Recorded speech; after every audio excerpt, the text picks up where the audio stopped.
Bismillah ar-Rahman ar-Rahim. Hello, people, and welcome to Footy Judge. More people listen. Man United are cooking under Amorim. We'll talk to Anthony about that. But Man City, there is going to be a lot of questions about Man City. We saw Kelk on the Football Terrace match reaction.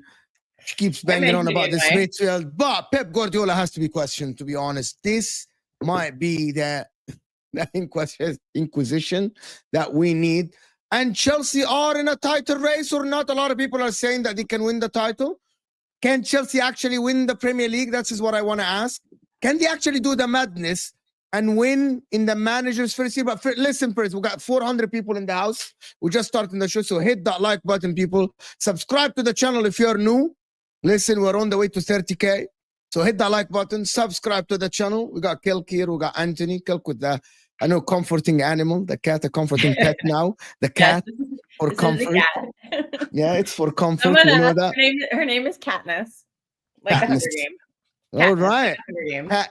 All right. Katniss. What are we talking about? What are we starting with? Are we starting about how bad Man City are? I want to hear what you say, Kelk, to be honest. Oh, it's just the same thing I've been saying for a long time. The midfield is complete and utter garbage. We didn't create any chances today whatsoever. That goal is it on the players or Pep? I don't want to go into either on Pep or the players. Well, someone has to take the blame, and the manager keeps picking them. So I'm starting to get annoyed. Today he was. What about the tactics today? How does Amorim go to the Etihad and out-tactics Pep Guardiola with Harry Maguire, right? Bruno Fernandes and Rasmus Højlund. How? And it's not about the legs, though. Because that midfield doesn't do anything. Like, they just lose the ball constantly. They're not doing anything.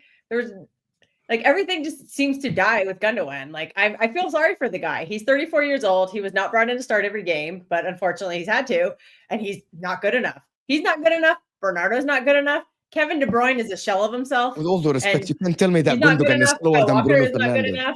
Phil Foden is not doing anything. I'm going to give him a slight pass. But they are better today because he's just coming back. Kelk. But they are better than Man United players. Not in this form, they're not. Exactly. Bernardo is not good right now. Gundogan is not good right now. Even in this form, they are better. Right even in this form. Lost his head. No, bro. What is Mateus Nunes doing on that penalty? That was completely brain dead. I don't know what he's doing there. And then, do you know why that's tactical? Why is the manager putting him out there on the back line doing this? It's manager's problem. He has no other defenders. Who else was supposed to play a defense today? Let's change the tactic. Play Bernardo Silva left back. You have Sims and Pusey on the sideline. Play the guy. Pep won't play him. I don't know why. Exactly. The manager. So call out the manager. Worse than Kyle Walker right now. So call out the manager. And by the way, Kyle Walker was not bad today. Okay, first time in all season. Debatable. It's not bad. He's not bad. I'm not taking it. He's not bad. He was good. It wasn't. He wasn't that bad. He wasn't great. He wasn't that bad.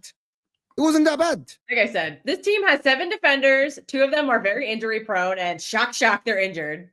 And then one dependable guy is now injured. And then Rico Lewis got suspended. So Rico Lewis was not going to help you today. He had to throw somebody in there. He threw in Nunes, and Nunes was all right. But then at the end, he just completely blew it. And right now, it's like every time one tiny mistake happens, well, that wasn't a tiny mistake, but anytime one mistake happens, it gets punished for a goal every single time.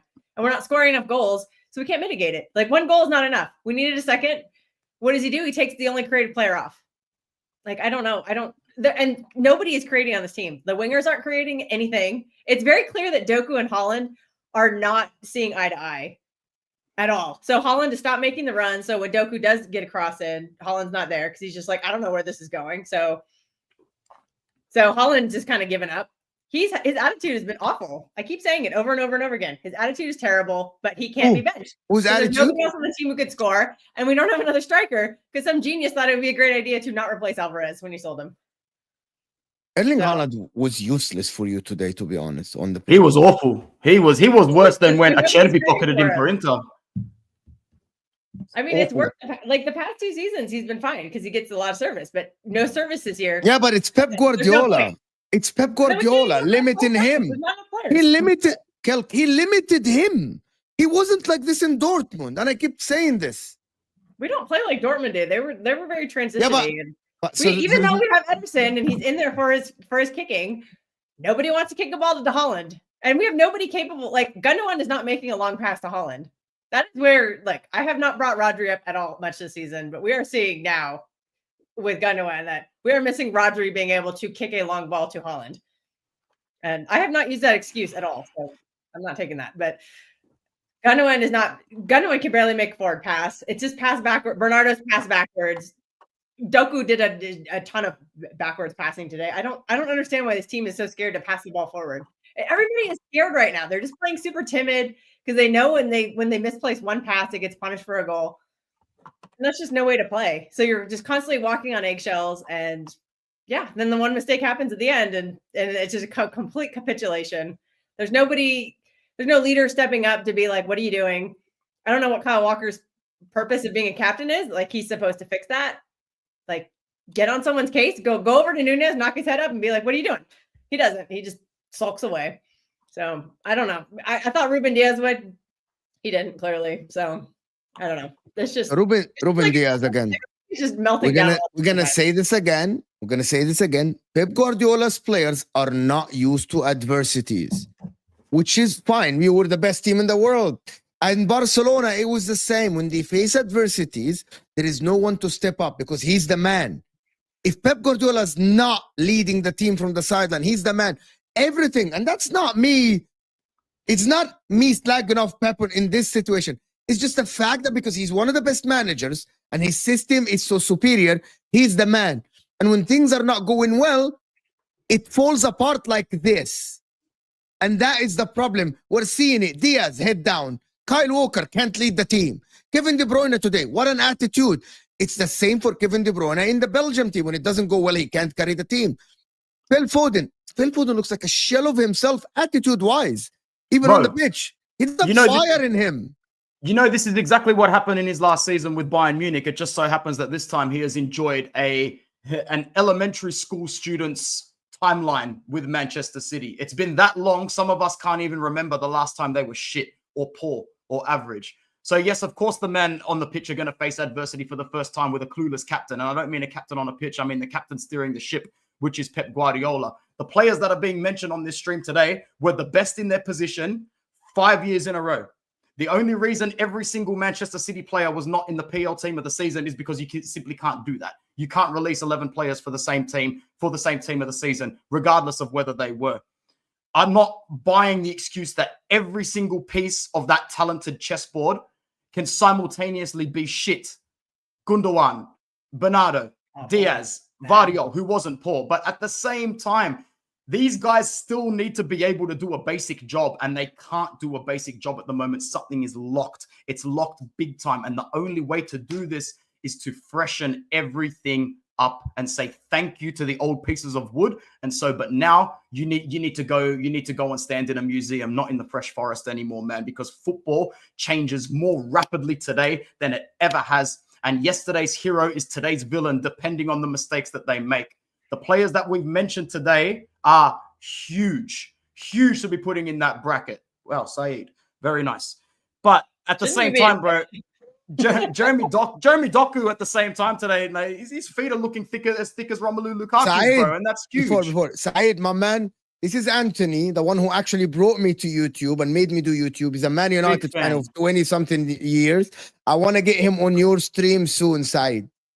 Saeed, I need to get Anthony on your stream soon, Saeed. Man United fan of 20-something years. He's the one who made me start YouTube, Saeed. When the stars align, I cannot wait. Big up, Saeed. I've been a big fan for a long time. But yeah, it's the city thing it'll fix itself if Pep can take a step back with the board of directors and say, yo, I think I'm out of ideas on how to fix this. It might be time for a fresh manager, legit, because it might be time for a shakeup. But the problem with this, when you've got a Pep system and you've got Pep players, it's a clear out. Don't ever bring somebody else in to replace Pep Guardiola and try to run those players the same. Pep Guardiola has ruined these players for the next manager of Manchester City.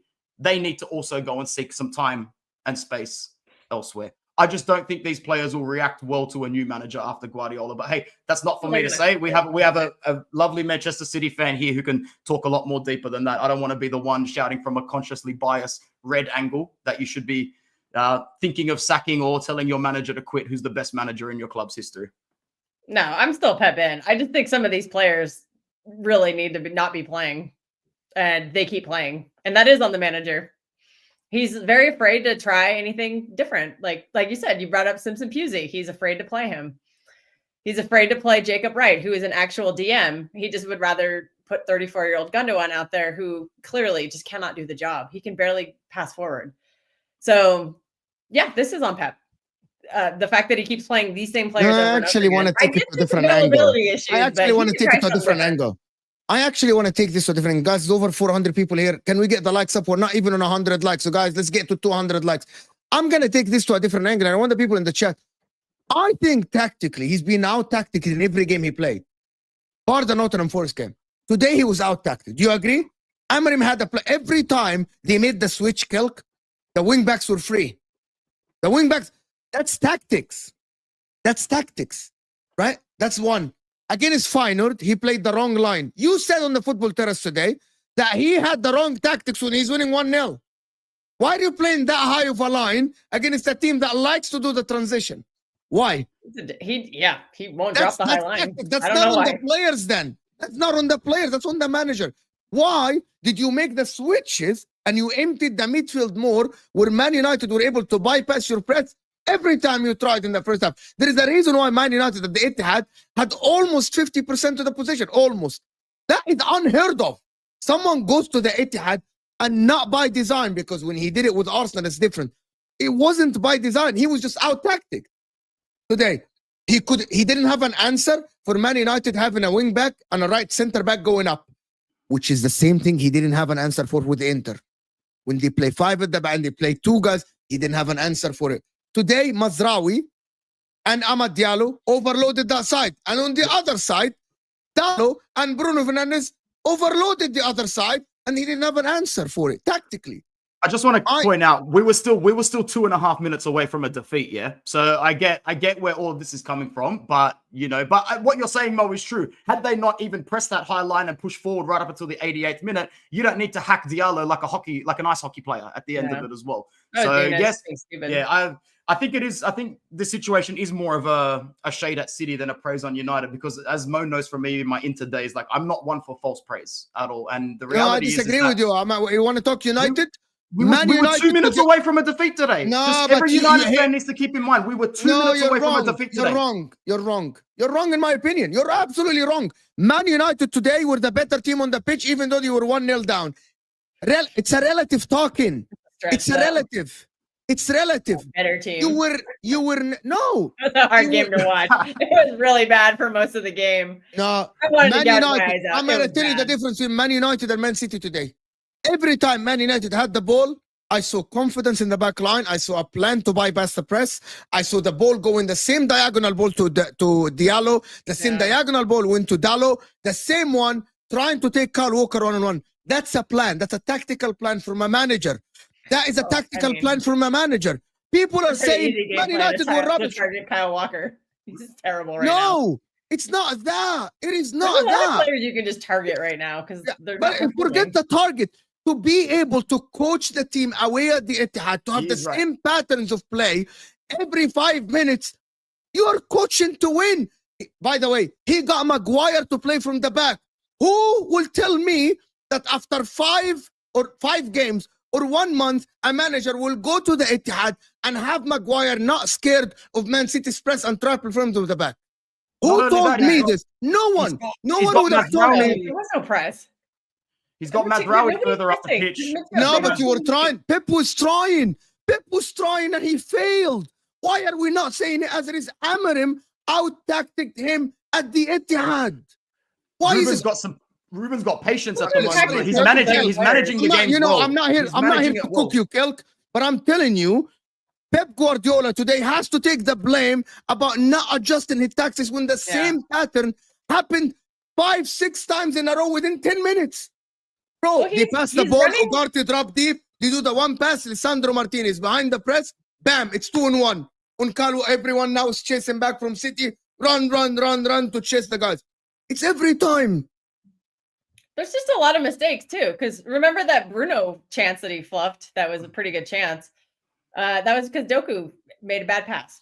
So another mistake, and then Nunes had the penalty and all that stuff.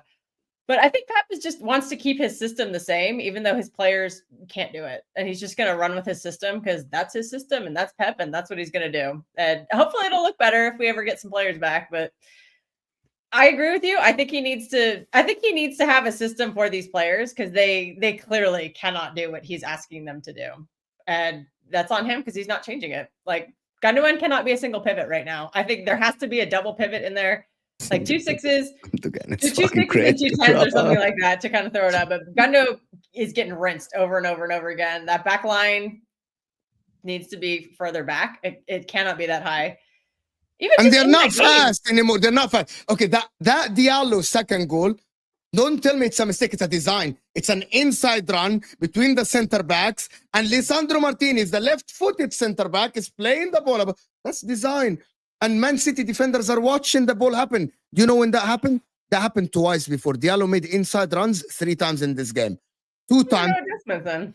And 1 time it came. Clearly Nunes couldn't handle that. So it kept happening. But Nunes is not a defender. So, I mean, I'm not surprised. Okay, what's your obsession for Man City fans to call out Pep? I'm going to tell you why. Because every single club in the world, even when they have 3 times Champions League winner Zinedine Zidane, Real Madrid fans called him out. Every time. Alex Ferguson was questions on his tactics. Arsene Wenger was doing. Mourinho was sacked after back-to-back wins for Chelsea for the first time in 50 years. Mourinho went to Chelsea, won back-to-back titles, and was questioned when his tactics didn't work. I agree. It's not an Am I within my right? Completely warranted. I have this thing in football, in my opinion. I support Inter for 26 years now. I am never shy of questioning any manager's tactics, no matter what achievements they do. And Man City fans need to start doing this. If Pep Guardiola is so stubborn, guys, it's not 1 game, it's not 2 games, it's 11 games. You won 1. You lost 7 of them. That is unheard of from a team that is coming. Pep does this constantly. Like even during the trouble season, he had this horrible lineup. It was like Jack and Mahrez as the wingers, and they were so slow. And he kept pushing with it, and then finally he got rid of it, and then the team took off. So I just have to hope that at some point he. Do you want the and things get better? Guys, do you want the question that people keep asking? Why more you ask Arsenal fans? Here it comes. What's the threshold for City? When do you stop? When do you say you need a new blood? And Nabila, I don't mean only the players. I mean the manager as well. Maybe the manager is tired. Maybe the manager cannot keep it going. And also, people need to ask themselves a question. What if the manager doesn't get the players he wants? And also, let me ask you something. Isn't the manager on the board who got Calvin Phillips, Matthias Nunes, Doku, Savinho, got Gundogan back? Aren't these the same managers that renewed Kyle Walker? Aren't these the managers that kept Bernardo Silva? Isn't this the manager and the board that gave Kevin De Bruyne a new contract when he's injury prone? So for people to say, people to guarantee that Pep will be able to do the rebuild, just look at the recent history. You have been trying to replace this guy, Rodri, and get a new wingers to replace the Sané and the Mahrezes. Now 2 seasons.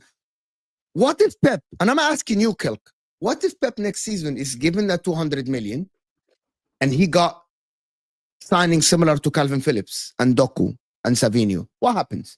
What happens? That would be, I mean, they need to get the summer right. That's a board problem. Like, I don't know if that's necessarily how many summers you got right? You won the treble, yes, but you won the treble with the same. That was a good summer. I mean, signing Holland and signing a Kanji, and who else did we sign that year? We signed Calvin Phillips. Well, not him. There's a 4th person I can't think of. That was Jack a good Grealish. summer. No, Jack Grealish was the year before. Okay, yes. Out of the last 10 signings, how many signings? How many Ortega, Holland, guys, and Alvarez, and let me ask you something. Let me ask you guys something in the chat, and people know as well.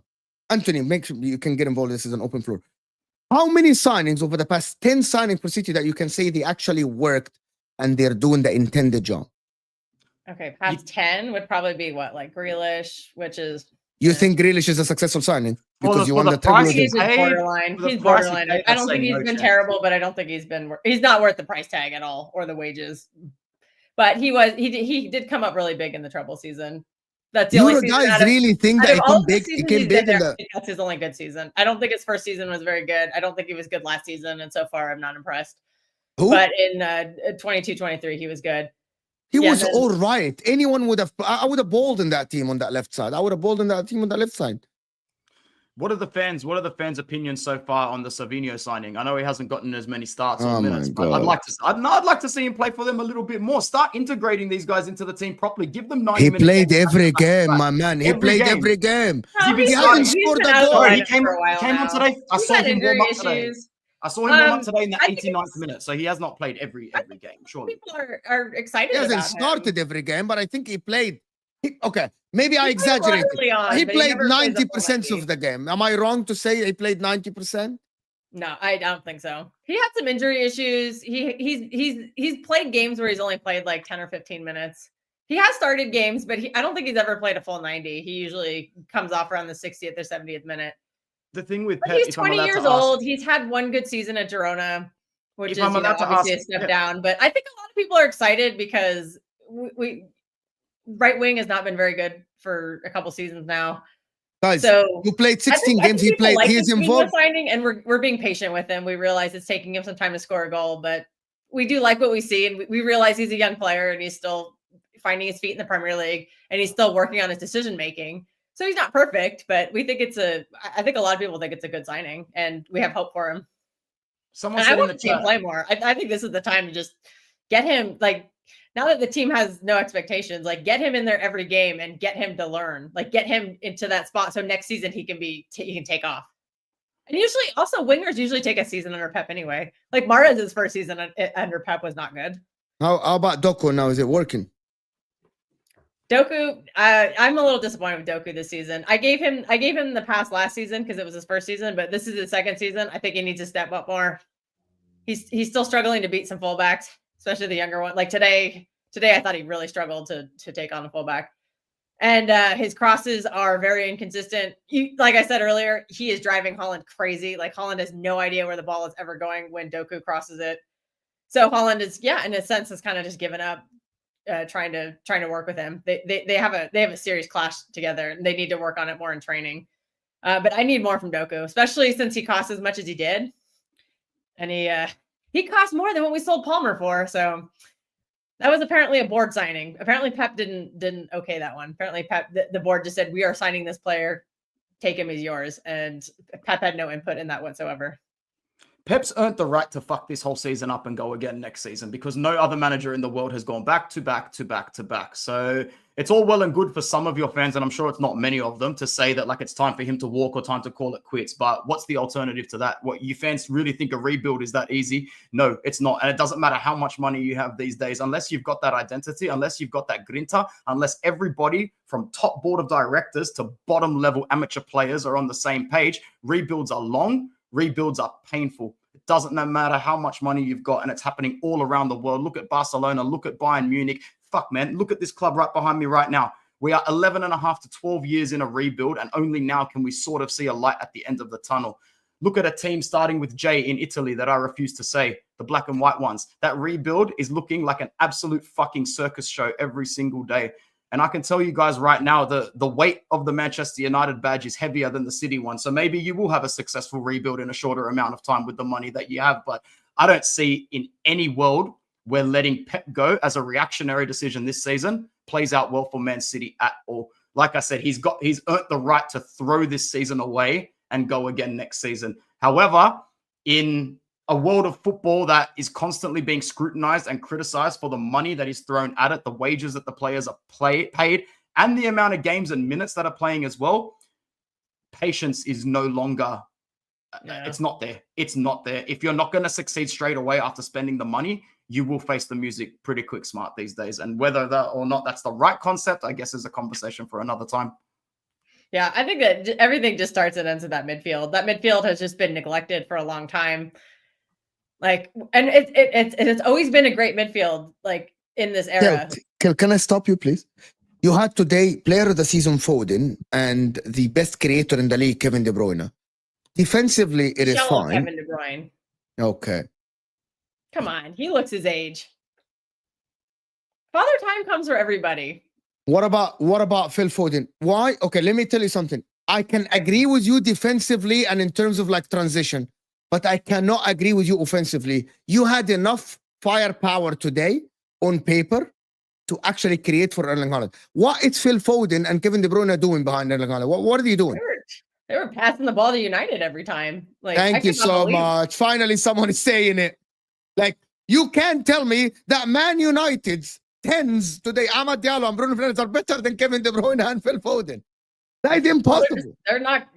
I've said all season that Foden is not doing it. I don't know what his problem is. I've been very critical of him. Massive fall from grace, man. I'm sure he'll pick it up eventually. He's having a terrible season by his standards. He needs to have that form from last season, and he's not. I don't know what is going on. Like, he's just not there. Mentally, he just does not look like he wants to be there at all. So I don't know. I don't know if he just needs more time away from the team or something or what, but he's just, that is a big reason we're struggling. He needs to step up. Like, this is supposed to be his team now. He's been there since he was a kid. He's been a City fan his whole life. Like, for him to have this kind of effort is just appalling. Like, he needs to do better.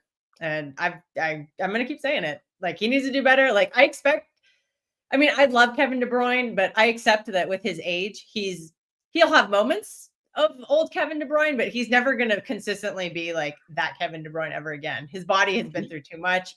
This is his 10th season at City. He's been playing at a high level for a long time, and his body is just gone. He can't do it. You can see him like wanting to do things, and his body just can't do it. But if he's in the lineup, like we expect him to, and he just can't. I think the problem is like resting our laurels on Kevin De Bruyne right now at this age. Like, they should have brought somebody else in. Or they should have been like, I don't know what's taking Foden so long to like learn all these lessons from De Bruyne. Maybe he's probably just not that guy. He's always been more direct. He's not really been like a 10 creator. So it's up to Pep to find a better role for him. I can say right now, him just doing nothing is hurting us.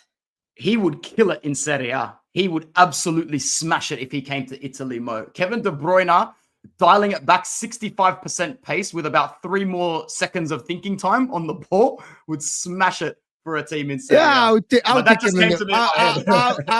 Kevin De Bruyne to sit on the bench for Mkhitaryan or something. Just come off the bench and that might be. I'll take Kevin De Bruyne to sit on the bench, like just maybe off the bench. We need a solution. Kevin De Bruyne off the bench for Mkhitaryan. Zelensky's not there. Yeah, but that's like a once-in-a-generation player like De Bruyne. There's nobody going to compare to him. Like, there is no Kevin De Bruyne replacement. Like, expecting Foden to be Kevin De Bruyne is unfair, I think, because I don't think there's any player on the planet who can replace Kevin De Bruyne. I don't think so. He's just such a special player. Like, that's an all-time great. You're not going to replace that. Before we go on, guys, there's about 500 people here or something, 470 something people. We're not even on 100 likes, so hit that like button. People, let's get to 200 likes live on this stream, guys. Come on, don't forget the like button. We are doing terrible today on the Lahwa stream. We didn't even reach 50%, so let's get to 200 likes at least. Omar, thank you. Pep is waving to the camera at this moment. He knew he's fed up. He's being a meme now. Pep is being a meme at the current moment, to be honest with you. But listen, I want to speak about Man United a little bit. How good were Man United today? How good is Amorim? I'm the only one who said Amorim is going to cook. You know, they thought I was joking on the football terrace when I was asked, do you think he's going to turn it around? And I said that. I said that he's going to cook, blah, blah, blah. And they're like, no, you hate Man United. I don't like Man United. You know that. But tactically, he went to Arsenal and played his football and lost with 2 set pieces. He went to the Etihad and played good football. And people are not talking about this Amorim turn enough. Bro, the 3 at the back is coming back to the reality. People just don't understand. Bro, I know it's all well and good for us to sit here and question the Manchester City players and the Manchester City midfield, but let's just do a data check of who those finished or not so good City players came up against today. Diego Dalot, Bruno Fernandes, Mazraoui as a right-sided player in the midfield, and Manuel Ugarte. In no world should this midfield... Oh, he's gone. Should be back. Am I back? You're back. Awesome. Sorry, there was one little glitch in my street. Hopefully that doesn't happen again. I like See, no Manchester United fan wants to see Mason Mount starting any fixture. But like Mo said at the start, Ruben's not going gung-ho for these fixtures. He's managing these games. He's managing these games slowly and steadily with patience and waiting for the moments, or at least expecting for us to take the moments. And when you choose to leave waste men, wasteful players like Rashers and Garnachers on the bench, there are no wasteful moments. I wasn't even on the bench. Oh, yeah, sorry, not even on the bench. I'm sick to death of these players. And I'm not even going to go out and talk about what's happening in the media because I live in Australia. We have no idea what happens in English media. Leaks here, leaks there. We have no idea what's going on. So whatever's going on off the pitch, I'm choosing to turn a blind eye to that and just waiting until I see starting lineups, waiting until I see interactions in training to see what's going on. And you said it, they are shunned, mate. Absolutely shunned. And it takes a big set of cojones to go to a player like Marcus Rashford and not even give him the memo that he's not in the starting lineup. You just rocked up to training and found out secondhand yourself. Golden boy, Mr. Manchester himself. This is how you get big players on your side. This is how you get the dressing room to buy into the all for one, one for all mentality. There are no special players in this club anymore. And this club has built a foundation for the last decade of signing players and making them believe and probably telling them directly, verbally, and indirectly with bullshit wages and signatures, you are more important than the club. Paul Pogba, you don't need to travel on the bus. You are more important than the club. Everybody. And that's just one example. These players have been brought back down to earth, and that's why you're starting to see a little bit of character for the first time ever. Everybody knows Rasmus Højlund is not going to be Didier Drogba. He's not going to be Kun Aguero. He's going to be nowhere near what Ibrahimovic was. We know that. But at the moment, he's got what we call in Italy, just a little bit of grinta, a little bit of devil inside him, and he knows what it's worth. And that's why Amorim's going to keep starting this guy. Man, Xerxes who? Xerxes could be back on loan before we know it. I don't think those rumors are true. I think Amorim's actually looking at it going, you know what? I could do worse for a replacement. I could do worse than a Joshua Xerxes looking at it there. But at the same time, Højlund has he's improving game by game. Positioning-wise, hold-up play-wise, and more importantly, he is the sort of player where his head doesn't stay down very long. He's got a number 9's mentality where I don't care if I slip once or twice. All that matters is that I bag it once, or all that matters is that I'm impactful once. Those players aside, I might need to rejig my thoughts on Bruno a little bit. I'm not a Bruno fan. I never have been from day one, even when he started coming in here and stat padding himself all day, every day with cheap assists and cheaper penalties. But at the moment, Amorim's just looking at, it's like when you walk into a buffet and you haven't paid a massive amount, so your expectations are low. The food's not going to be a great quality, but you're still going to be full at the end of the day. And that's what the Manchester United squad looks like to Ruben at the moment. He looks like he's got enough to choose from to fill him up. But when it comes down to choosing, higher cuts, he'll be there next season. What does this squad hold for us in January? Manchester United fans should not get too excited. There's not going to be some sort of January that explodes anywhere. Maybe 1 or 2 signings in, maybe 1 out. But all I can say is that players like Garnacho and Rashford, I hope that they've got their agents on the phone. I hope their contingencies are in order, because Garnacho is going to be playing for Sociedad or Sevilla at some point. Mark my words, he's that quality. He's that level. He's not good. And I'm here for it, man, because Mo, I don't think there's more than 3 or 4 players in this squad that deserve to stay. And hopefully after this, if anybody Maguire looked good. I have some shame. Maguire looked good. He's on my left-hand side, the left-hand green side of keep him. So if anyone sticks around and comes to my stream after this, there's a lot of players that should be sold, but there's a fair few that are going to stay, and a couple of them might surprise some people. And Harry Maguire, especially when you look at his market value now, his market value has plummeted all the way down to about 16 million, 15 million. You can't sell him for that money if you bought for 82. You really can't. Yeah, I agree. Try harder. Yeah. To be honest with you, I'm looking at Man United and I'm looking at this guy, Ruben Amorim. I'm like, how did you turn it around that quickly in terms of tactics? And for the people that say, Mo, how do you say they played good football today? They created 3 big chances. Man City created 0. They have the same number of shots as Man City. And hear this out, and you will never believe this stat, people. Man United pass completion at the Etihad is higher than Man City.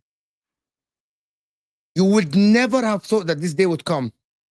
Now, in Pep's era, Man United Didn't complete more passes though, because the position was 52, but the pass completion is higher than Man City. That is madness, and I think that is crazy for people to say, to be honest. That shows how Because far our players have fallen if we're losing possession to that team. That just shows how bad the team is right now and how bad the players are. it's not only about the players, to be honest. It's about how coached Man United are, to be honest. I'm looking at this Man United teams, and they're very, very well coached now at the current moment. They're very well coached. People don't want to believe it. The guy has a plan. The guy has an identity, and he's doing an Antonio Conte job, which is first day, I'm going to establish my style, and I'm going to do my style. Man United, if I'm not mistaken, Man United had big chances, had more XG. More XG than Man City. At the Etihad, who would have we're not thought? creating anything. I keep You're saying not that. creating anything, and you're not passing well either, which is what you said. No, They're passing the ball to Man unheard United. of on a Pep team. That's unheard of. Exactly. Exactly. It's Because the different. players aren't good enough. They're old and tired and disinterested. When you win 6 out of 7 titles, you just don't care at a certain point. But that is not the excuse, though. And also, Well. just for the record, like no one is suggesting, even the Man United fans, that United are anywhere near close to challenging. This is going to be just as slow as any other rebuild we've been in Might be before. some. Like, oh, there might be some. I know. I don't underestimate my fan base for a second. Maybe it's because I'm down under, just because of the time difference. We're sort of forced to be a little bit more humble from watching in the background. But you know, we've just started to get the basic. We've just started to get the basics right again. And there's still a good time for Pep to slump. It's 2024. It's December. We got a lot of time left in this season. I but actually suspect it's that in January he'll get signings, bro. It's more of an open season than we've seen recently. I suspect they're going to go big in January. I suspect City. Who's going to come? Exactly. Who are you linked to? I haven't read anything. Bruno Guimaraes, heavily Zubamendi. linked to Bruno Guimaraes, but I just don't. That feels like a fugazi to me. I can't believe it. They won't let him go in January. No way. They've got their own aspirations this season. I think the problem is they need money for FFP purposes, because even though they have by far the richest owners in the world, they're not allowed to use their owners' money thanks to these wonderful rules. So they need to sell to buy. And they have 2 prized possessions that they can sell for high money, and it's Bruno and it's Isak. And I don't know who else they would. Maybe Livramento, possibly Gordon, but they got to sell their best players to buy. They can't get better, but they can't. You know, the problem is, their own money, I don't think Bruno Guimaraes solves your problem. I don't think if you sign Bruno Guimaraes, it solves all your problem. There are Bruno does not solve the problems this season, but he does help plug a few of them. He would bring some much needed physicality to that midfield, because everybody there is just putting soft. Nobody makes a tackle. Nobody does anything. They just get thrown to the ground like little dolls. He helps. He doesn't fix it. There is like that midfield can't be fixed in January. But I think if you signed him in January and you let him learn how to play pep ball for the rest of the season, next season, Bruno and Rodri playing next to each other would dominate. That would be an insane midfield, because they could pick and choose. They could be a 6 at some times of the game. One could be an 8. Because one thing Rodri is underrated in is he became a box to box last season a little bit. So if you let him do that during a game, that would be awesome. And I think the 2 of them together would be fantastic. And then you just find somebody to be a 10. Maybe Foden can get his act together with better players around him. I don't know. But that would be just a great base to have, like as a double pivot, and then pick and choose who goes forward. Because I think both of them could do it, and Pep could really help Bruno become better going forward. And both of them would really help this going forward, because they could both pass the ball along. I think you have another problem. Nobody fears City anymore. Nobody is sitting deeper against City. Oh yeah, we were facing low blocks at the beginning of the season, and now nobody's afraid. And by the way, Pep relies so much on that. Pep relies so much in this, in other teams allowing him the time and the spaces to pass the ball around. I was about to say this only happens when another team can identify that tactically it has broken down, because that's when other teams smell blood, when they can genuinely. You forced Ederson for long balls that went directly to Maguire's chest. Not even Haaland. When did that happen? When did Ederson boot the ball long to the chest of the opposition? Not even to the forward, because there's no angle. And if Amorim can find out how to press the City team, other teams can. Oh, they have been, yeah. because we haven't faced a low block in a long time because they realize Exactly. they don't need to low block us because there's nothing. There's no There's service. no reason to. There's Why no waste energy? passes. Your forward is harmless. When he doesn't get service, he doesn't receive the ball. He doesn't move. Your wingers can be beat one on one. Your Easily, tens are not in existence. Phil Foden cannot create. Phil Foden, by the way, Phil Foden had space today. He should, if he has the space, do what he does best Bro, and go direct. You are very sure for someone who has won 1 in 11 games, bro. You're a very sure man for someone who has won 1 in 11. You are a very sure person, which is, I don't know where that confidence is coming from. Where is that confidence coming from? Where? People just have to figure out the way that Pep plays, and then he will have to change. Oh, I missed the context. He's saying wait until February. Have you seen the fixtures in February? I think he said, oh yeah. Oh, I'm very glad. I will be off the grid in the second half of February, so I'm going to miss a lot of those games. Are you saying that they've got a hard month in February? They got a very tough month. They have Newcastle at home. They have Liverpool at home. They have Spurs away. Who do they have?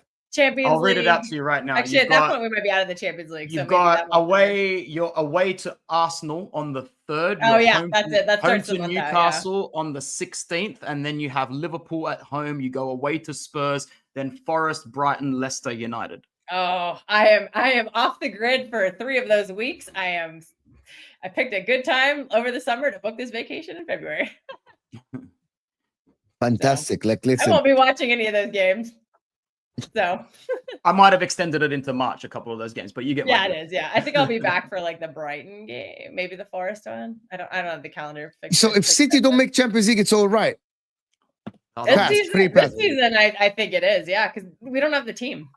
This team is terrible. So if you don't make Champions League, it's fine. You have to make Champions League, but I think if you get eliminated in the Champions League this season, I don't care. I gave up on the Champions League on September 22nd. But you have to make top 4. And the fixtures on paper, the last like 8 fixtures, I don't think are that challenging. I know. The fact that we're sitting here talking about top 4 race for Man City is fucking crazy. Well, you have to make Champions League. You won't get good players in the summer if you don't. You know the problem is if the competition, the problem with the top 4 thing, or the people don't understand that if you look at the competition for the top 4 now, it's not Man United. And it's not like it's Brighton, Bournemouth, Nottingham Forest, and Aston Villa. So you're like safe. You know that these people are gonna bottle it at the end. I cannot imagine that Aston Villa are just only 2 points behind City in the same games. Forest are ahead of you. Bournemouth and 3 points behind. Bournemouth play tomorrow. But you know what, man? Like as these fixture congestions get even thicker next year, you guys know tomorrow Man City can be 6th. Some of these clubs I would also count on if some these top teams who are in all 4 competitions and don't have very strong squads, I would expect some of them to drop off a little bit. Like Arsenal have a very thin. Outside of their defensive depth, I don't think their forward depth is very good at all, and they're in all 4 comps right now, and they're expected to make a big run in the Champions League, so they could drop off. Liverpool, same situation. I don't think they have a lot of defensive depth right now. I mean, they're playing great right now. I'm not taking that away from them, but they could drop off. I think there'll be opportunities, and then the issue will be some of these top 4 seeking teams who are not in Europe, like Brighton, Bournemouth, Spurs. Or no, Spurs are in Europa. But yeah, and Newcastle are not in Europe right now either. So I don't think you have to worry about Spurs. I don't think you have to worry about Spurs. Every time I say that, and then we play them, and then it's a disaster. No, one game, but you don't have to worry about Spurs. Spurs will, but whatever their competition is, whatever competition they are in, whatever thing they are in, they're gonna bottle it. But you're forgetting, Mo. Spurs only exist to make my life hell. So them being resurgent at the end of the season when we're fighting them for top 4 would be a very Spurs thing to do. Listen, for the second part of the show, I wanted to speak a little bit about Chelsea and how good they are and how the Italian Enzo Maresca is doing at the current moment. The Italian job of Chelsea. How a guy with no resume, failed at Parma, managed Championship Leicester, is taking a team of a mishmash squad and making them one of the best teams in the league. 2 points behind the leaders, Liverpool, playing the best football, having the best attack in the league. His defense is not even His defense is not that bad, to be honest, at the current moment. Yes, they concede goals, but listen, how is the Italian guy doing that wonderful of a job? Can someone tell me? Who Can I ask would you a have question, thought? Mo? Yeah. What are your earliest memories of seeing this guy as a player? I've never asked you that before. I'm very curious. I Do you can't even remember remember it. him as a player? I can't. I only remember him I as know a player. I know the name. I can remember the face. I can remember him playing in the league. He played for Palermo, if I'm not mistaken, right? He had Yeah. hair. He had Yeah. hair. So the Right? last time we would have But I remembered can't him remember properly. being a great player. He was never a great player in Serie A. No. He was never a great player. He played for Fiorentina before having a couple of spells in Greece and Spain. But yeah, we remember him more so for when he returned to Italy and signed for, it wasn't Atalanta. Palermo or Sampdoria. Sampdoria? Sampdoria, and then he joined Palermo after that. And I'm pretty sure he got them promoted, if I'm not mistaken. I think I actually watched him live. Inter versus Palermo, I think, if I'm not mistaken, in the stadium. Yeah. Oh, wow. But overall, yeah, from Parma to Leicester to Chelsea now, it's Serie A loves claiming someone from their own, and we love seeing him do well over there. So every time I watch him do well, I think to myself, But it's the Italians. It's the Italians with the Chelsea team, the Ancelotti, the Di Matteos, the Conte. It's the Ranieri before in 2003, 2004 when he got them fourth. It's actually crazy when you think about the Italians at Chelsea and how they do well and why. There has to be a reason why. I think it's a familiar culture, maybe. I put it down as a personality and authority. Most of the Italian coaches have authority. They know how to deliver a message. Most of them. They're very strong. Chelsea's positive identity with Italian players and coaches probably was made more solid with Gianfranco Zola. And yes, Engraver, I'm aware he played for Juve, but I would have been about 6 or 7 years old when he played for Juventus, whereas I would have been almost 20 or even older than 20 when he was playing for Palermo. Overall, like with the Italians and Chelsea, it just seems to be a match where if you're going to go to anybody in England, it's going to be there because it just seems to be. Even Maurizio Sarri, they say he failed, he won Europa League. He failed, he won Europa League. Maurizio Sarri is one of those weird managers where he enjoys succeeding to failure just so he can get out of there and have another cigarette and cigar without answering any more questions. He's dipped after he's won trophies plenty of times. Maresca's got such a big, I mean, we spoke about a buffet for Ruben Amorim. This guy's got the all you can eat. I need to choose to eliminate a couple of tables because I simply can't fill up on that many cuisines. It's astonishing the list of athletic talent that he has to choose from. And I thought it was going to bite him in the cooler at the start of the season. I thought this is going to be a proper paradox of choice where you cannot get an identity going at all. It's going to be a struggle for you to get something going together.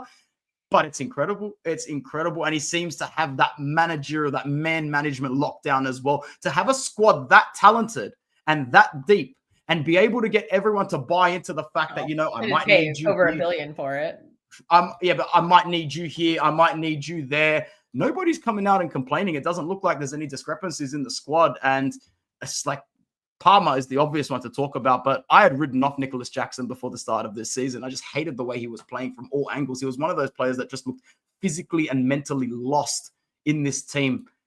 And now I just don't think I can see him playing a bad game after this. João Felix. My God, today Nicholas Jackson missed a sitter.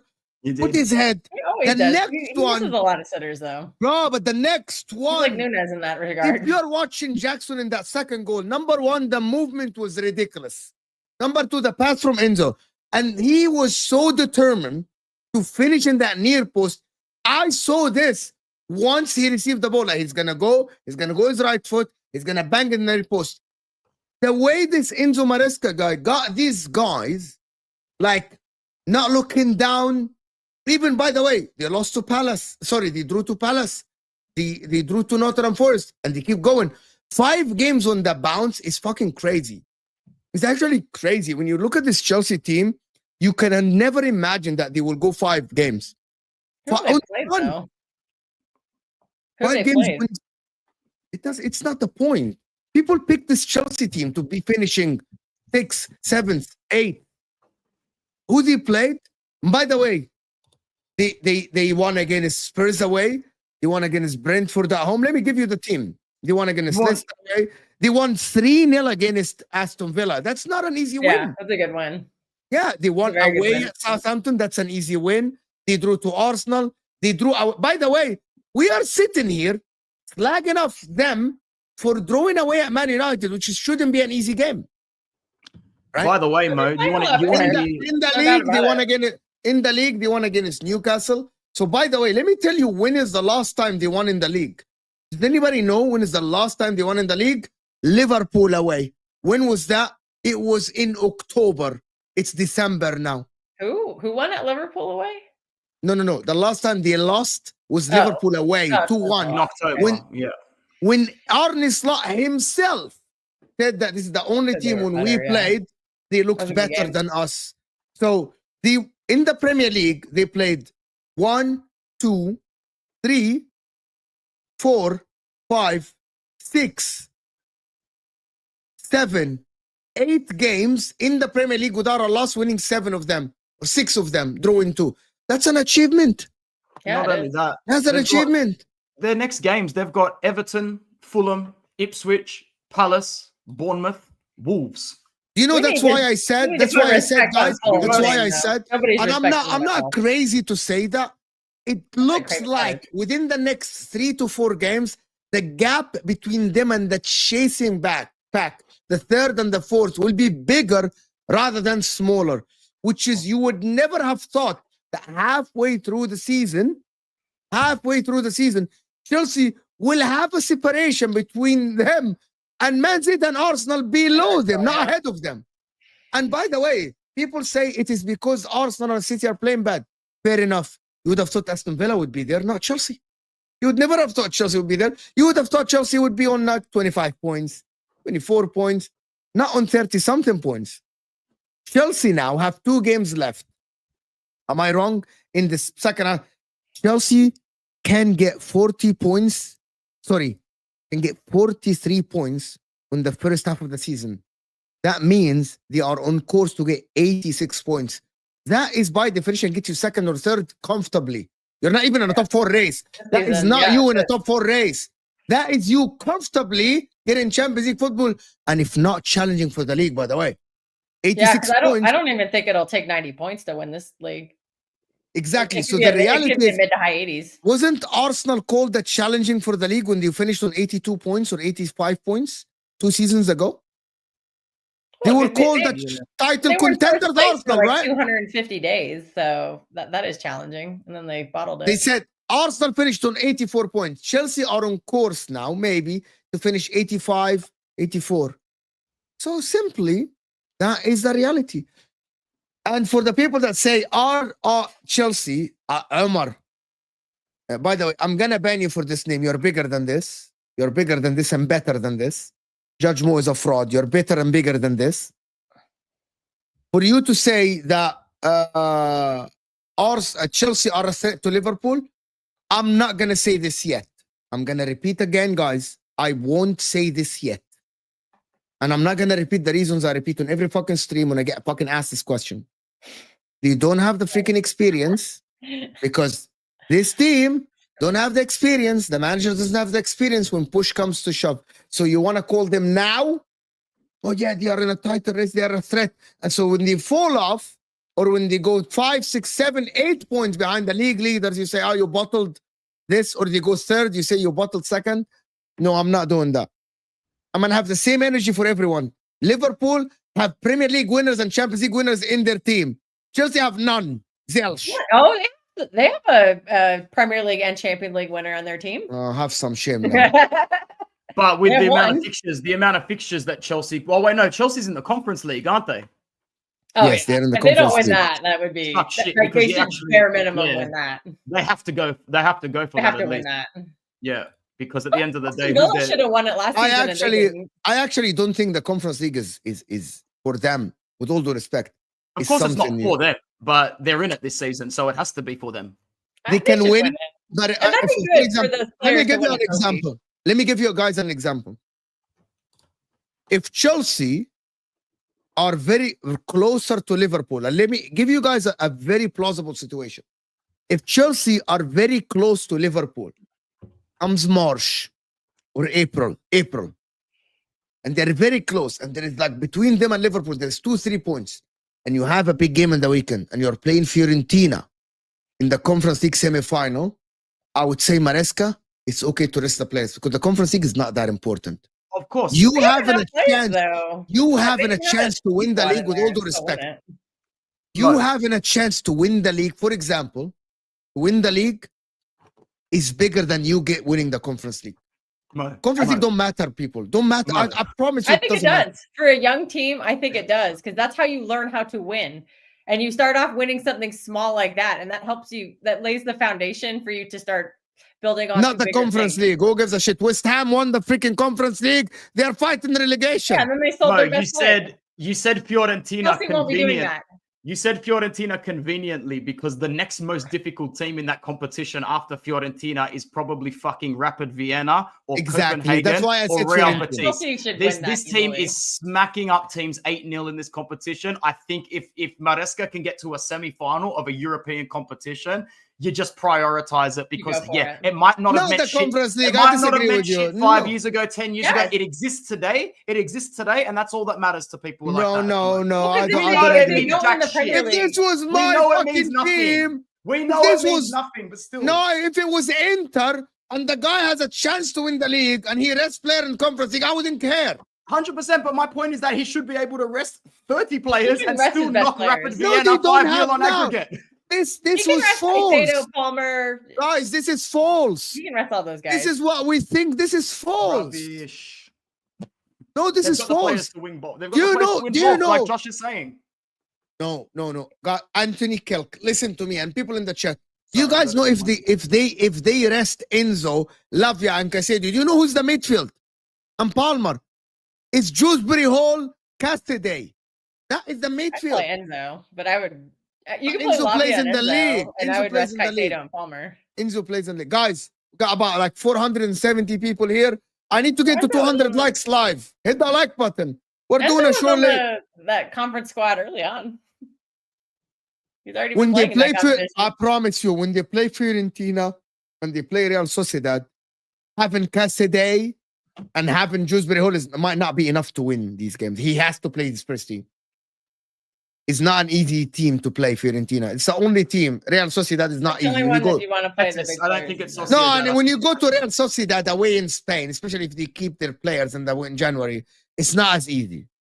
And by the way, there is a big false news that is going around that Chelsea have a very deep squad. No, they don't. If Malo Gusto's out today, the back right for them is freaking Disasi. Today I they love play him. Tosin. Anthony. Today I know because I watch every Chelsea game. Today they had Tosin and Colwell. Badiashile is injured, Fofana's injured, they're done. And Disasi, I don't know where Disasi is. Are they injured? They're out for the season? No, but Fofana, we know Fofana's injury prone. Yeah. You know that. And this is what I'm going to say. People say Chelsea have a lot of depth. Okay. Today they didn't because Neto was out and Joao Felix was out. Where is the depth? Injuries happen, people. They don't have that many depth. Like people think, oh, Chelsea have 40-man squad. Yes, on paper. But the reality is, on the bench today, they had Jorgensen, Disasi, a Chimpong. I know that none of you know the guy's face. They have Sakai. Does anybody know who Sakai is? No. Have you ever heard of it? Nobody knows. They have Tariq George. You guys know Tariq George? You guys don't know. I've never heard of the guy. Is this why Maresca only used one substitute today, bro?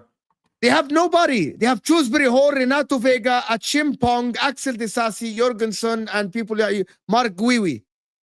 People think that Chelsea have this deep squad.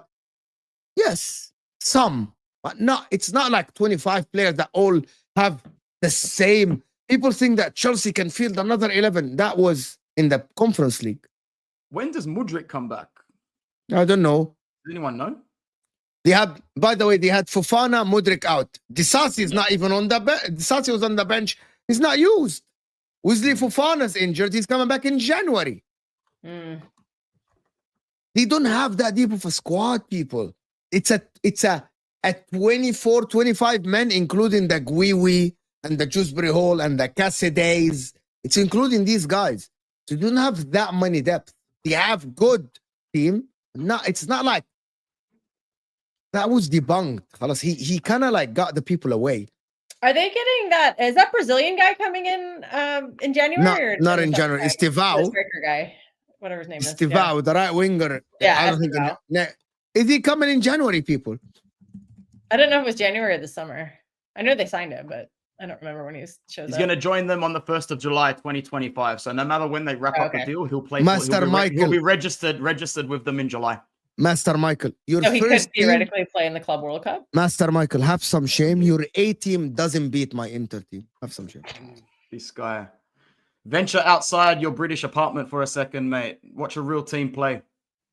Oh, yeah. Get out. I hate that. Man, all good. It's all fun and games to throw shade on Serie A, and then they go and buy players, take our managers, and then halas, it's all good. Yeah. Bro, your coach is a failed player in the Serie A, so have some shame in the quorum. But listen, the reality is, can Chelsea, I want to ask a question before can Chelsea actually win the league? Win it. Yeah, actually lift it. You know what I mean? Gold medal, lift it. You've managed to steer me further away from them in this stream than get me closer to them. I'll give you that. I think they're people in the right chat. now. People in the chat, yes or no? Can Chelsea actually win the league? Plus, I also want Sancho to fail miserably just in case there's a 1% chance he'll play for Manchester United again. Fuck, what a fucking mistake, man. Actually, it's done. Do they have any Italians on the team? It's an obligation to buy. You'll never get him back. Is there any way, shape, or form that Manchester United can get Jadon Sancho back? Even 1%? Because if there is 1%, we'll find a way. We are crooks. It's an obligation to buy. If they finish above 13th, they will finish above 13th. Shit. There's no clause. It's over. Can Atalanta? They start facing low block. Can Atalanta win the Serie A? Yes. No. Yes. Yeah, they can. But especially since now Gasperini's actually got players coming back like Scalvini, Scamacca, by the and way, Zaniolo. Like, it's nuts. This I've is why never I seen don't think Atalanta they're game. selling Omar is a Liverpool fan, and Omar wants me to admit that Chelsea are a threat to Liverpool because he is following Hussam with the leopard in the tree, and we're not favorite shit. But anyway, it is what it is. They don't want any pressure. The gimmick. They don't want any pressure. But it's like a big deal. I said if Chelsea win the Premier League, it's the second biggest surprise after Ranieri's Leicester. If this Chelsea team, get out of here. It's not that much of a surprise. No way. It's not that much, but it's the second biggest. Second biggest. No expectations. Look, I've only been around for 32 years, so maybe. Oh, somebody in the chat is making a good point. They get a center back and a striker. I trust Chelsea to do that in January more than I would trust anybody else to get what they need. Because Todd Boehly has proven it. He got Enzo in the winter, so and probably some others that Mudryk, I think, was in the winter. So yeah, so I think they might get Osimhen. If they get Osimhen, oof, watch out. Because that's the rumors I've been hearing. Is that like Osimhen like 50 million or something? Yeah. They'll get him for 25-30 million less than what they would have paid 9 to 10 months prior, and that's a great deal for anybody because Osimhen is still a machine. Yeah, Todd Boehly is going to spend money. Imagine if they get Osimhen. Imagine if they get Osimhen. Can you give us a striker in Serie A that will go and bowl for Chelsea now? Give us a striker like from Chelsea that would come to Serie A and ball. Yeah. Give us a centre back. Centre back, yeah, but their forwards wouldn't do well in Serie A. Nicholas Jackson would break a hip in Serie A. Sorry. No. Give me a centre back that will go to Chelsea and lead the line like Thiago Silva led the line for them. Like change their fortune. Give me that. You think Bastoni could do it? Chelsea need a leader, Anthony. The problem with Chelsea's backline is a leadership. And let me put some content because you don't watch a lot of content for Chelsea. And you don't watch me a lot. Bastoni already. Hold on. Let me give you content.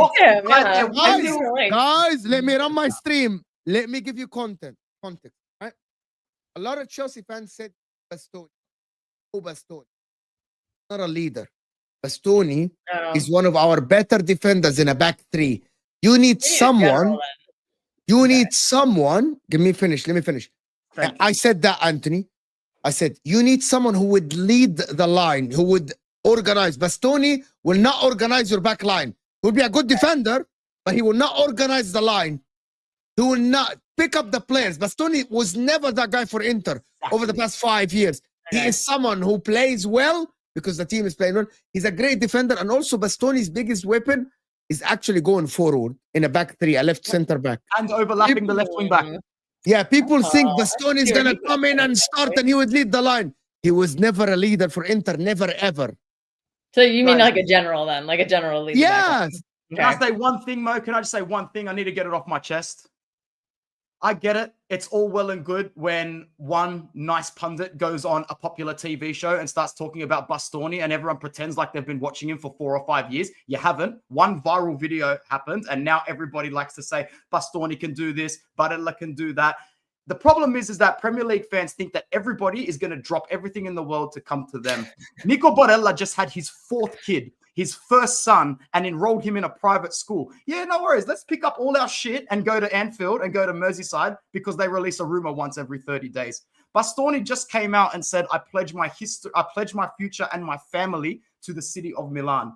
Don't get it twisted, Premtard fans. Bastoni and Barella will lead Inter because they were born as Interisti into this club and into this family. They would take a dump on your club's badge if they could, because they care very little about English clubs and English history. Not everybody sees the world through your view, especially elite footballers in other countries. Yeah, Disagree with you completely. You can disagree all you want, bro. Until they prove me wrong. Until a player like Barella and My Bastoni man, actually cashes out, 350K a week, and he's thinking Not about worth his that kids. much. My man, 350K. United would pay him that though. He's thinking about his kid's future, bro. You know Mo, it. I know if it. the day Everyone comes, knows it. if the day comes where an Inter player is offered that money, you and I can clap him off ourselves and go, you know what? Way to make history, because we never thought that would happen before, bro. You know, I know that Barella, Also, if he goes to the Premier League, he will make 300K a week, and he will absolutely move all his kids to another private school. And you know what? People keep talking like they're 23, 24. It'll happen. It'll happen when they turn 30, 31, and we're all happy for them to go, and then they can take the paycheck, man. That's not also, if Inter got like an 80 million offer, they would accept it. Also, it helps a lot that Chelsea's manager is Italian. It helps a lot. But Chelsea are out. But by the way, by the way, guys, I just have to tell you guys something in the chat. Money talks and everything. I don't think Chelsea will pay enough for Bastoni to leave his life and leave Italy. No, because they don't have. Chelsea will not break their wage structure to get Bastoni out of Inter. They'll have to break their wage structure at some point, though. But I wanted Anthony, before you, Anthony, Naval Nation, thank you so much for supporting the channel. If we won the Champions League in our worst period in our club's history, 3-4 years without a proper striker until then, yes, it is doable. He's talking about winning the Premier League. That's different. Yeah. Winning the Premier League is different. Cups are way different. Yeah, sometimes you can just get hot. Let me respond.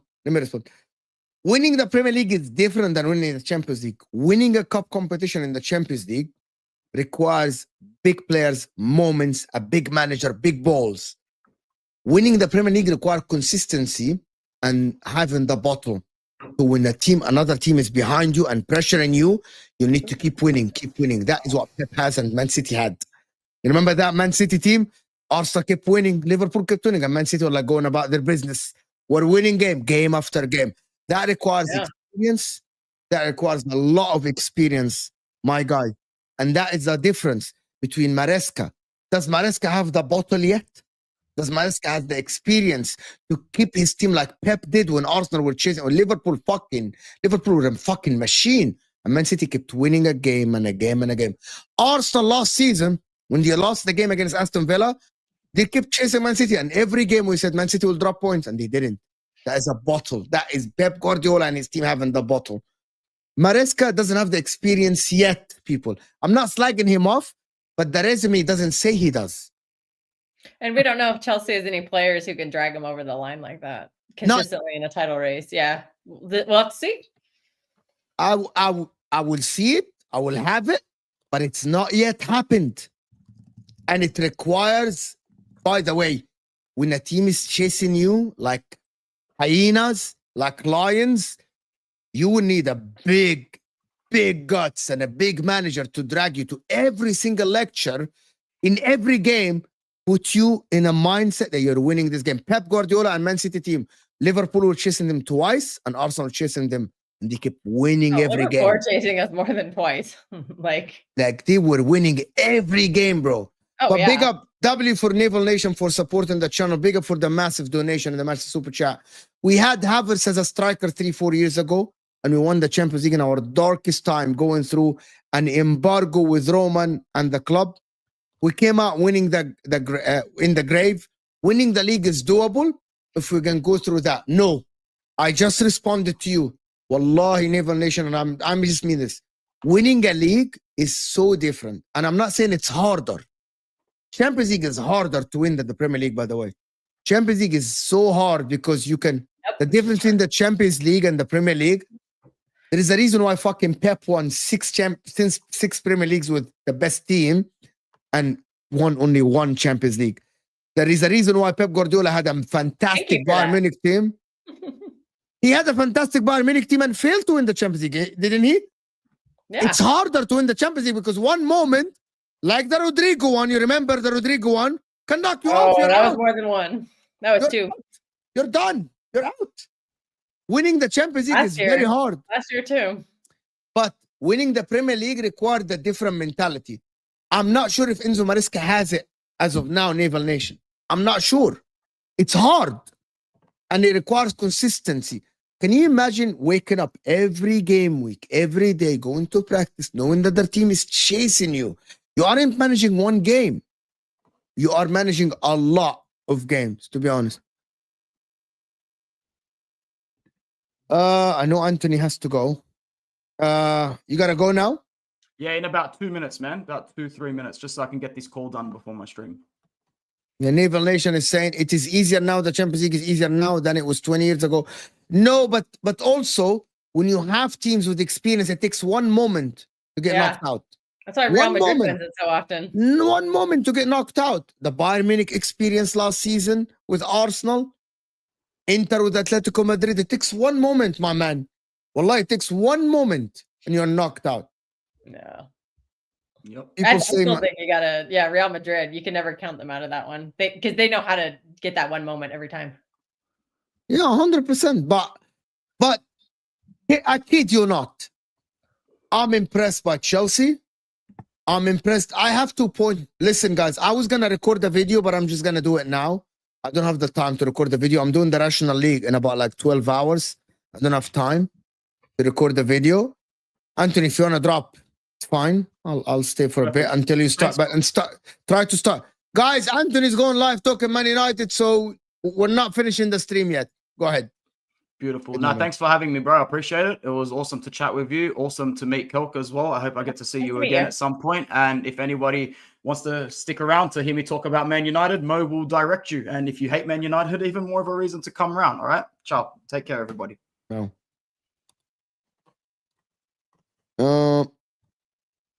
Me and Kelk only. I wanted to say a couple of things about Chelsea, guys, that I was gonna say on our pre-recorded video. Number one, today I'm gonna shout out Caicedo for the way he played today, the way he intercepted and dispossessed the opposition for the second goal. It's something that N'Golo Kante is the only one that used to do it, which is going to not only contain or usher someone, but to dispossess someone and get the ball to your feet to start another attack. That doesn't happen often. Okay? I'm going to shout out Jackson for keeping his head up and scoring that goal he scored. Brilliant finish, because anyone can get their head down after that chance he missed from like 5 yards out. I'm going to shout out, to be honest with you, I'm going to shout out Madueke, because everyone is slagging off Madueke at the current moment. Everyone.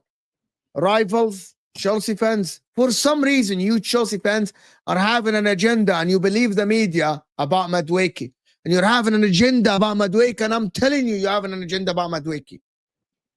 And you are falling of the trap of rivals flagging off Madueke.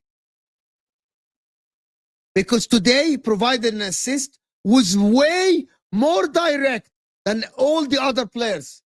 Took on his man 3-4 times. Got a couple of crosses. You see, you're falling off the trap. You're falling for the trap. No, he wasn't bad. You're wrong. You're wrong. You're absolutely wrong. He wasn't bad. I would love my winger to be that direct. To have an assist like what he did today for the first goal.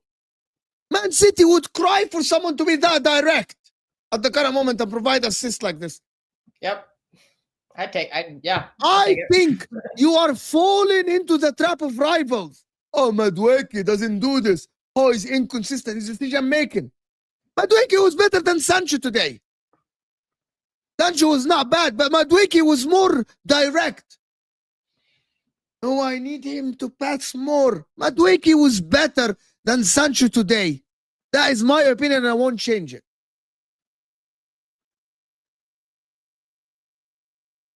Another shout out, to be honest with you, one of the other people that I want to shout out today, I think Malo Gusto played all right.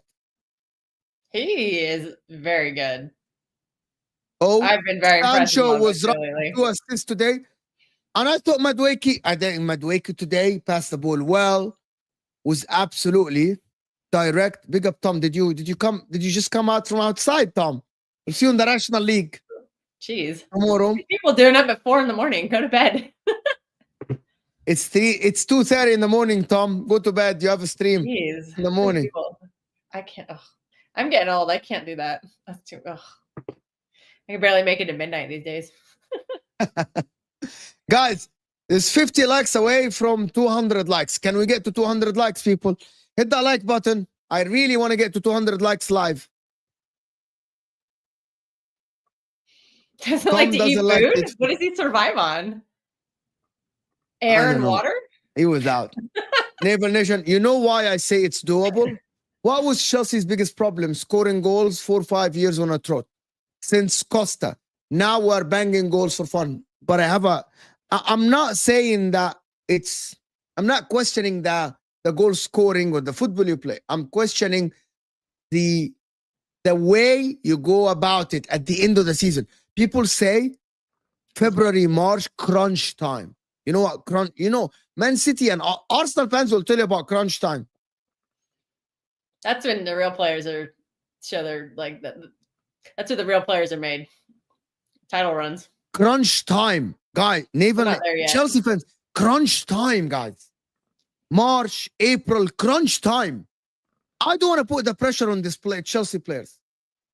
I don't want that to put the pressure on Chelsea.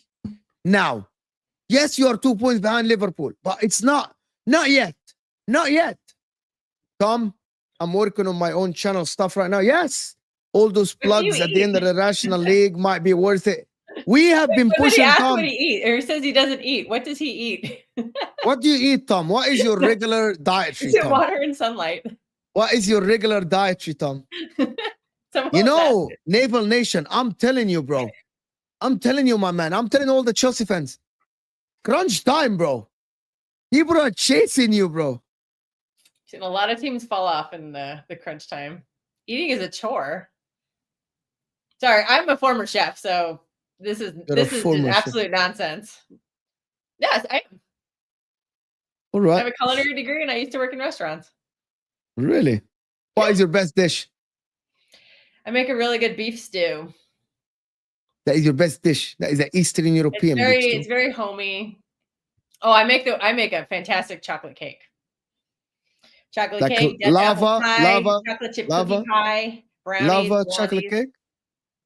Can you cook Italian food? Italian food? Yeah. Like not pesto. Really. Not really. Oh, I make really good pesto. Yeah, I have a garden, so in the summertime I'll do I'll grow basil and then I'll make pesto out of it. I have cheese from Italy right now, so that's in the freezer. So I'll save that for the summer. I have some cheese from Georgia, the country. I got to do something with that. Yeah. Okay. I'm not saying we're winning it, but I'm saying it is doable. It is doable. I'm not saying Chelsea have zero chance, but I wouldn't say Chelsea have a 5% chance with 5% as of now. Comes February, bro. Comes March. I want to see you there. I want to see you there. I want to see you there. That is the reality. Like, it's not that easy, bro. It is not that easy. They should definitely focus on the Conference League trophy. I think that would No. really help their young players with their to learn that winning mentality. They I should don't focus think on that so. more than the league. It would help them a lot because then they'd realize, oh, we had the success. We can do this, and it'll give them confidence next season when they go for the title again. Even Chelsea are on you more. Why? Chelsea are on you. What does that mean even? What does that even mean? What does that even mean? Someone sent a super chat. True or false? Chelsea win trophy before Arsenal. Ooh, I think that's true. I think they're winning the Conference League trophy this season, and I think Arsenal are winning nothing. You don't think the Arsenal are winning anything? Nope. They're not winning the league. I don't think they're winning the Champions League either. I think Real Madrid are winning the Champions League, despite how terrible they are. They're gonna tap into that black magic, and they'll win the Champions League again. And I think the FA Cup. Okay, maybe I'll give Arsenal a chance in the FA Cup, but I could see Liverpool doing a cup double and the Premier League, so they could do it. You think Liverpool? Okay, you think Liverpool do cup double? Who's winning the league? I'm still gonna back Liverpool to win the league. Liverpool will do a domestic They could, treble. yeah, they could. Liverpool will do a domestic treble. They could, yeah. Why not? Let's get some pressure on them. Okay, Their fans are feeling. he wants my answer. I think Chelsea win the Conference League this season, and I think Arsenal will win a cup, so they will be equal. I think Arsenal win a cup this season. One of the we'll give cups. Arsenal the Arsenal. FA Cup. I think Arsenal win a cup this season. Who is still in the Carabao Cup? That's we can pick a fun winner for that one. We can pick Chelsea. Or no, Chelsea's eliminated. Never mind. They got eliminated the same time I did. Who's still in the? I haven't paid attention to the Arsenal, Carabao. Liverpool, Newcastle, Brentford, Crystal Palace, Man United, and Spurs. No, Pick a team. Newcastle aren't in the Carabao Cup anymore. Guys, They got eliminated. it's No, they didn't. No, quarterfinals. Chelsea got eliminated by Newcastle. That's Guys, what I thought. I want everyone to pick a team. Arsenal, Crystal Palace, Southampton, Liverpool, Newcastle, Brentford, Spurs, Man United. Which team would you pick to win the Carabao Cup? I'll pick let's say Quarterfinal. Newcastle. They can win Quarterfinal their is this. trophies You know, since quarterfinal is 1970s. win. You know, quarterfinal is Wednesday. Okay, yeah, On I'll watch Thursday. it. I have nothing else to watch, so yeah, I'll watch it. Pick a team, guys. I can actually watch it. It's on Paramount Plus. I don't have Okay. ESPN Plus, so that's good. That's gets a little trickier, but It's actually, is it Carabao Cup on ESPN Yeah. Plus or Carabao Cup? no, they moved it this season. Now it's on Paramount Plus. Why don't you have ESPN Plus? Comes with your Hulu and Disney Plus. I'm sure you have Disney Plus. but anyway, No, I don't want Disney. Why would I have Disney? all I right. pay for ad-free YouTube. I pay not YouTube TV, just like watching YouTube with no ads because I don't want to watch ads. I Paramount Plus, Amazon Prime. Paramount Plus, Amazon Prime. People are saying Spurs. What the fuck, Yeah. people? When have Spurs won a trophy for you, people? When the last time Spurs? 2000 and Are you eight? kidding me? I think it was Are you 2008. guys- They won the Carabao. Are you all joking? Are No, you they all won. joking? The last trophy was a Carabao Cup, and I think it was in 2008. Are you all kidding? Was either 8 or yeah, I think it's 2008, 2009, something like that. You all are joking. Without a shadow of a doubt, you all are absolutely joking. That was their last Anyway, listen. I want you guys to do a favor to me. Guys, a favor for me, please. Anthony is on the way. He's starting his own Man United channel. So I want you guys to go subscribe to his channel, like his video. He's live at the current moment. He's talking Man United. I want everyone here to go and support his channel. Subscribe and like his video, please, because he means a great deal to me. He's a friend. He's the one who made me start YouTube. He scouted Judge Mo, actually.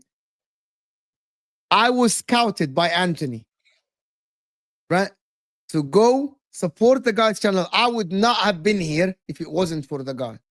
So go support his channel and subscribe to his channel and like his video and watch him. He's a fantastic YouTuber. He taught me a lot, actually. I'm going to end the stream, Kelk. Appreciate you so much. We'll see you Thursday with Jess. Oh, God. And let's go, guys. Support Unless I get Anthony. sick. I say Arsenal was the only trophy they actually fight for, but right off it when at the same time calling it Mickey Mouse Trophy. We'll see in Evil Nation. Guys, go support Anthony. I want to thank you, everyone that support the channel, sent a super chat.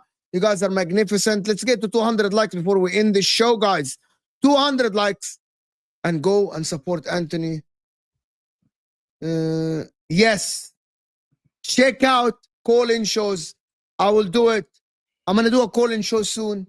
So go, guys. So check out, turn on the notification bell. I will see you guys soon. We're out of here, people.